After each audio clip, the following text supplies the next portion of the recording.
कुछ लोग ये कहते हैं कि सीता रावण की बेटी है।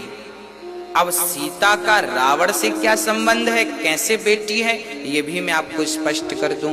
ऐसा विद्वान लोग कहते हैं। ये बात कहाँ लिखी है मैं जानता नहीं हूं, पर संतों के मुख से सुनी है तो आपको सुना रहा हूं। ये सीता की सच्ची चर्चा तो यही है कि सीता मां पृथ्वी से प्रकट हुई है।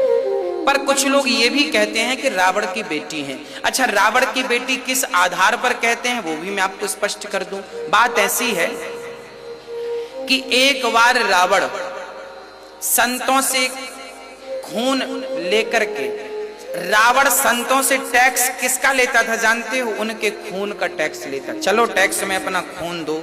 तब संत लोग अपना कुछ कुछ काट काट के रावण को खून दिया करते थे, ब्लड दान किया करते थे, रक्त दान किया करते थे, सारे ब्राह्मणों का, संतों का। अच्छा, रावण संतों को बड़ा सताता था, सारा रक्त लेता था ताकि रक्त के बिना ये मर जाए।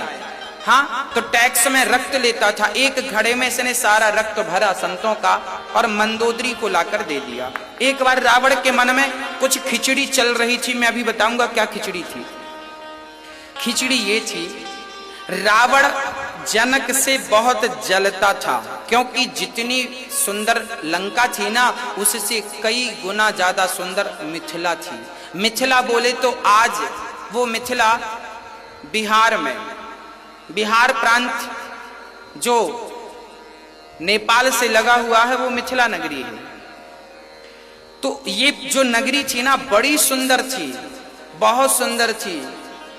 तो रावण जलता था जनक जी से कि इनके पास इतना वैभव है, इतनी संपदा है। तो रावण ने एक दिन सोचा कि संतों का रक्त इनकी जमीन पर गाड़ दूंगा तो जहां संतों का रक्त होता है ना वहां बारिश नहीं होती, बारिश नहीं होगी, इनको सूखा पड़ जाएगा, संत प्रजा श्राप देकर नष्ट कर डालेगी।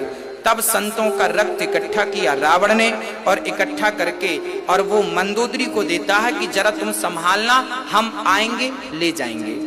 अब रावण अपने काम से चला गया। एक दिन क्या हुआ कि वो रक्त, रात्रि को प्यास लगती है मंदोदरी को प्यास लगी तो रक्त को पानी का घड़ा समझ करके वो रक्त पी लिया। मंदोदरी ने संतों का रक्त पी लिया, और जब पिया तो कुछ दिनों के बाद वो गर्भवती हो गई। एक दिन रावण से मंदोदरी ने कहा, अच्छा मंदोदरी गर्भवती होगी क्योंकि वो संतों का रक्त था। जब मंदोदरी गर्भवती हुई तो रावण से कहा मंदोदरी ने कि हमने सुना है कि आप गर्जना करते हैं